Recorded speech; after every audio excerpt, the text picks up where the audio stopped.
I'm John Hendricks. It's Monday, July 20th. Today, searching for answers.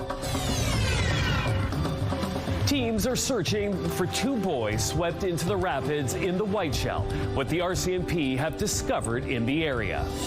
Also today, a possible fatal dog attack. An animal rescue volunteer dies on a Manitoba First Nation. What police are saying about the incident. Plus, new routes where Winnipeg travelers will now be able to fly directly to this winter.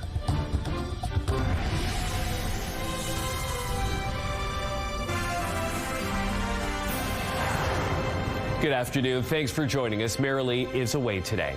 A search is underway today for two boys who were swept into the rapids at Nunavik Lake in the Whiteshell. RCMP say the boys, ages 10 and 13, have been missing since Saturday. Lac du Bonnet RCMP say they received a report of a possible drowning near Sturgeon Falls Trail just after 12:30 p.m. on Saturday. Officers, along with local fire crews and EMS, responded immediately and determined the two boys, who are related, had been swept into the rapids at Sturgeon Falls. An RCMP spokesperson says one boy slipped on the rocks and fell into the water, and then officers believe the older boy went into the water to try and help the younger one. The RCMP's underwater recovery team and the Hatarian Emergency Aquatic Response Team have both been deployed to assist.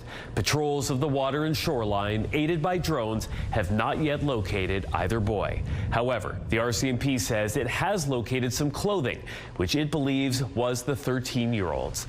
Authorities say the search will continue until both boys are found.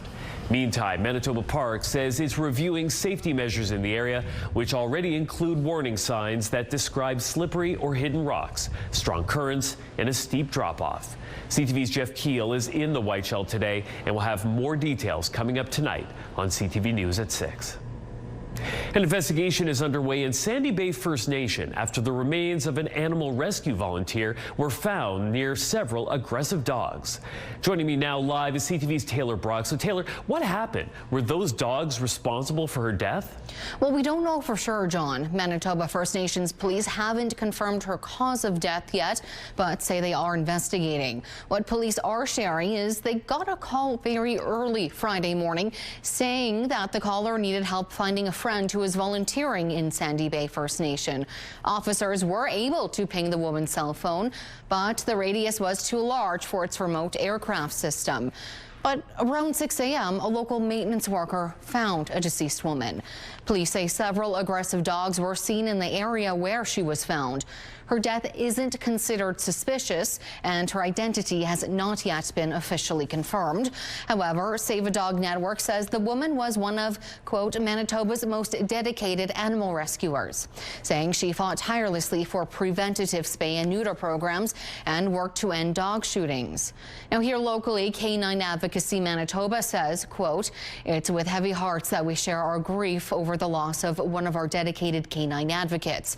The organization says Canine Advocacy Manitoba will, quote, sorely miss this member and the lovely heart, hours of involvement and strong advocacy they brought to such challenging work.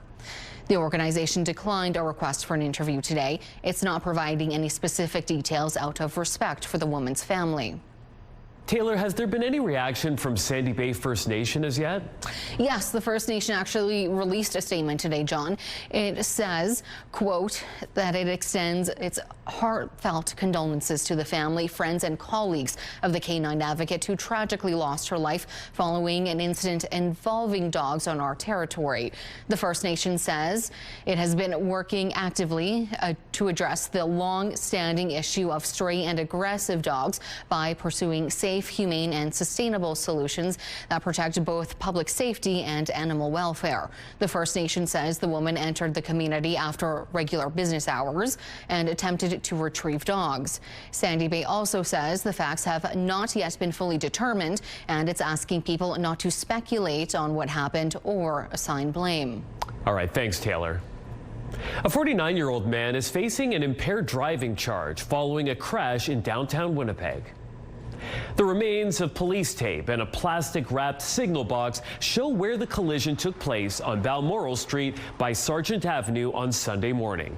Police say a Ford Mustang was heading eastbound on Sargent at a high rate of speed when the driver lost control while trying to turn onto Balmoral.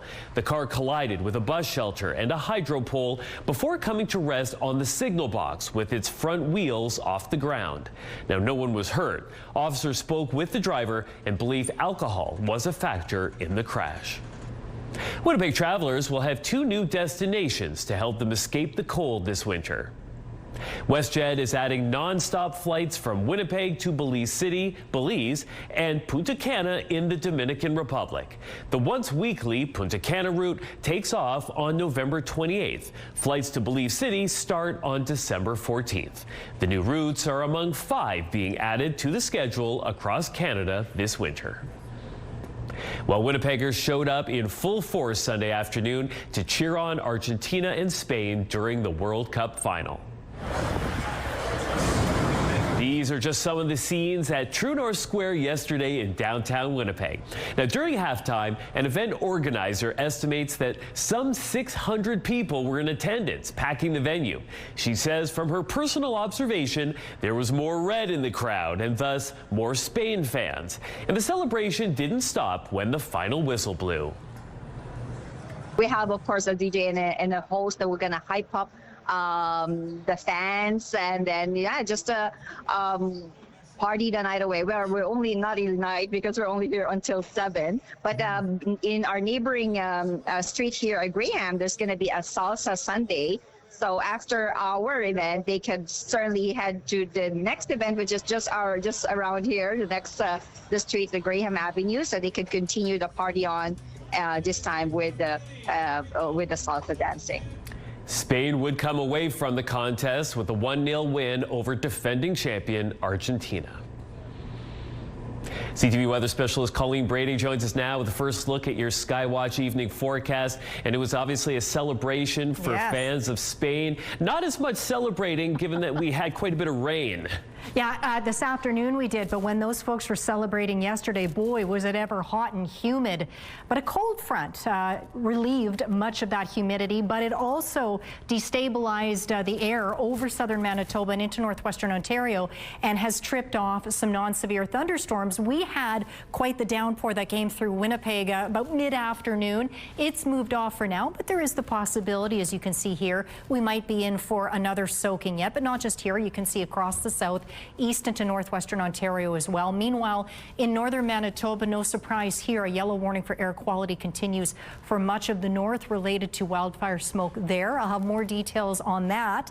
Now, if you are not a big fan of particularly hot weather, you will like tomorrow in Manitoba, but if you do like it hot, don't worry, those temperatures are coming back before too long as well. Let's take a look right now through the CTV Live Eye. It's brought to you by Bath Fitter, your bath and shower experts for more than 40 years. In Winnipeg right now, cloudy, a little bit of light rain, not too far off. It is 22, but it feels like 28 with a humidex. Those winds are gusty out of the north-northwest. The pressure's rising and the humidity is 79%. Out in traffic on this Monday afternoon, a live look at a bunch of parked cars. No, they're of course just waiting at the light there in Osborne Village. Busy as you might expect for this time of the day. Ottawa is banning some foreign nationals from entering the country. We'll show you why coming up after the break.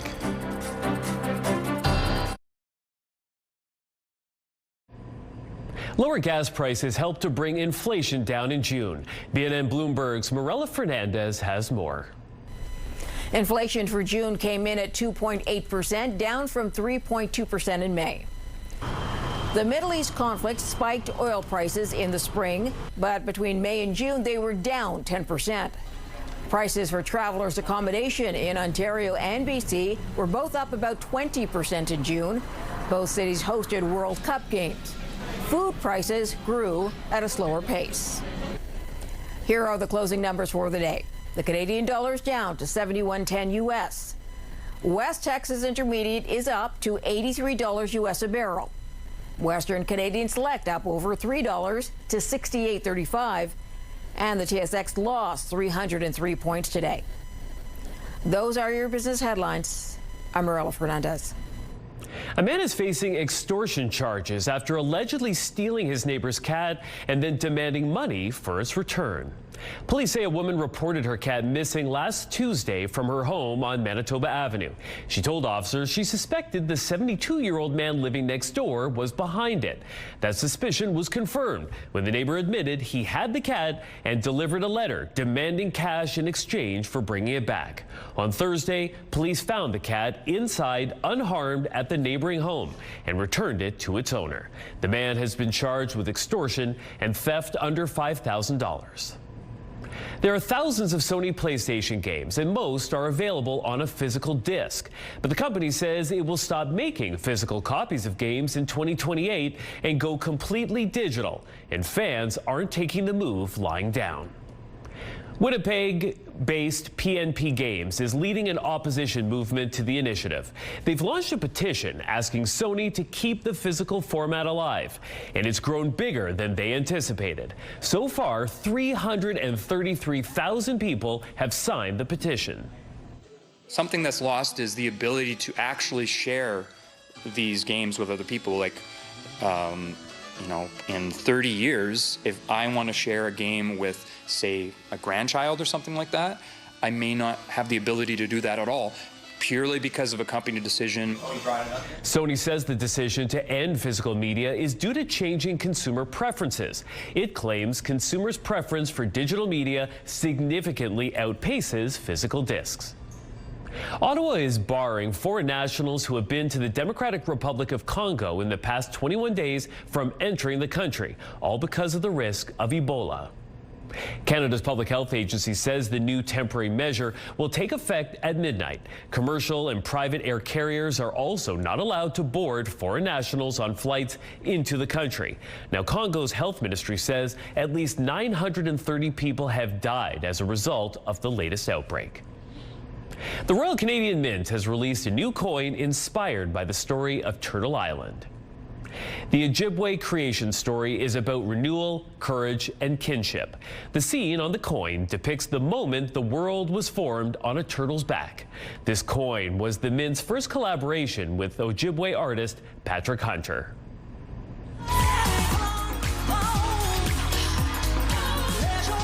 Why a classic album from the Queen of Pop is being honored at the Centennial Concert Hall. Those danceable details coming up next in Spotlight.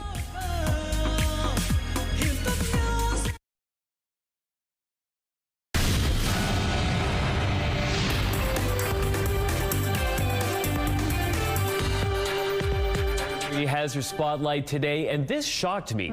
She's never played a concert here in Winnipeg, but Madonna fans will soon be able to hear her songs live on stage. I'm so excited about this one. Classic Albums Live performs Madonna, the Immaculate Collection. Now, it will stop at Centennial Concert Hall on October 19th.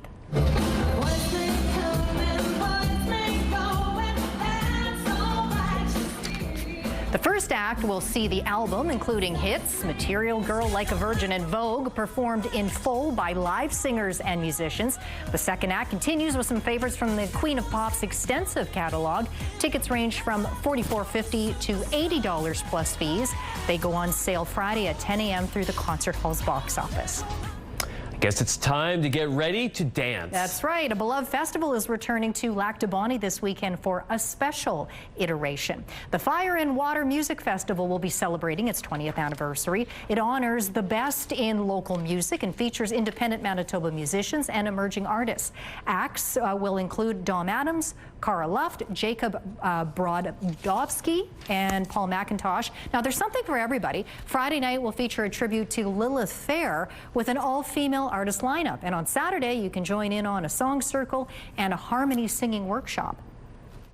We're a small festival, so we have a real opportunity for you to interact with lots of people as well as the musicians. It's not uncommon for the musicians to come off stage and come sit in the crowd. So it's a very great time, and it also is on the banks of the beautiful Winnipeg River in Lac du Bonnet. So you have a beautiful environment. The family-friendly event also features a kids zone, and there will be food trucks and even yoga by the river, John. The event kicks off Friday at 6:30 p.m. and runs through Sunday. For tickets and the full lineup, head to fireandwater.ca. Should be a lot of fun. And the first ever World Cup halftime show was full of star power. Did it ever? It was really quite the sight to behold, and it got audiences moving.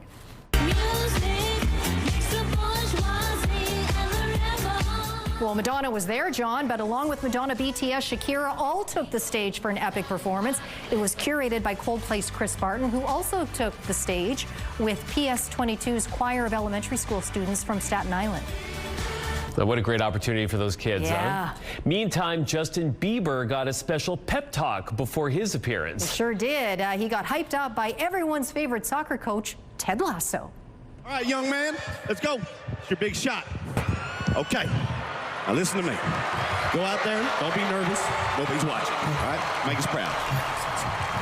Now, Bieber performed Everything Hallelujah with lyrics changed up to be World Cup specific, of course. Each headliner spent about 2 minutes performing. In total, the show lasted nearly 30 minutes, which is double the time typically allowed under International Football Association board rules. What's a few rules? They're meant to be broken. That's right. Christopher Nolan's The Odyssey set sail this weekend. Yes, and it claimed a big win at the box office. Ithaca's king is coming back. No, he's not. Star-studded take on the Greek epic tale debuted with $124.5 million U.S. across North America, the best live-action debut of the year so far. Disney's live-action version of Moana slid to second with $19 million in ticket sales, while Minions and Monsters was in third place for its third weekend with $14.8 million. I saw The Odyssey. It is amazing. Yes. It's very good. Yes. All right. Thanks, We had Colleen. sort of a discussion about it because I have not seen it yet.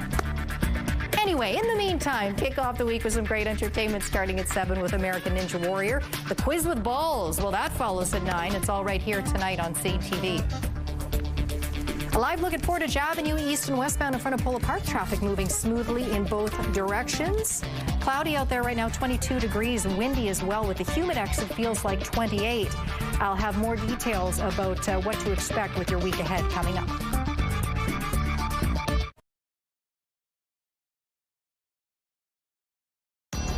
Women's clothing provided by RW & Company. Salon services provided by S&T Spa Salon.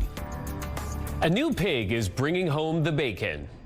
Perched atop a giant hill in Colombia, this piggy bank weighs roughly 30 tons and stands 9 meters tall. It now holds the Guinness World Record for the largest piggy bank in the world. And it's all for a great cause. Built with a working slot, visitors are being encouraged to drop their change into the sculpture, with all proceeds being donated to local animal shelters in the city.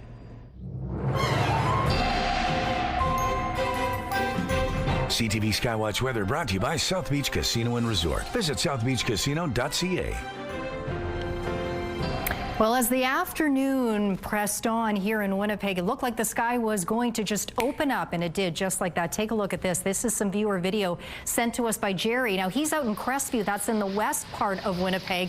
He said the sky just opened up, and the sky really just cleared right out. He said sunshine returned after that downpour in Crestview earlier this afternoon. That same downpour moved through Winnipeg and much of the city, and you can see we're not the only ones. There's scattered showers and non-severe thunderstorms making their way right now across southern Manitoba and through northwestern Ontario. These thunderstorms have been firing off on this side of the provincial border for the last several hours, but again, non-severe, but a good soaking all around. You can see there. Now, the issue is that we had a cold front that passed through last night. That brought an end to the humidity, but it destabilized the air. We had those strong northwest winds, and it's tripping off those showers down here in the south. Meanwhile, up in the north, we still have a yellow warning for air quality continuing for parts of northern Manitoba. Now, earlier today, some areas further off into the northeast were under that warning. It's ended there. Now, at this point, most of the rest of the north remains under that warning, including places like Thompson, Norway House, Flin Flon, the Paw, and all these surrounding areas. Of course, this is related to wildfire smoke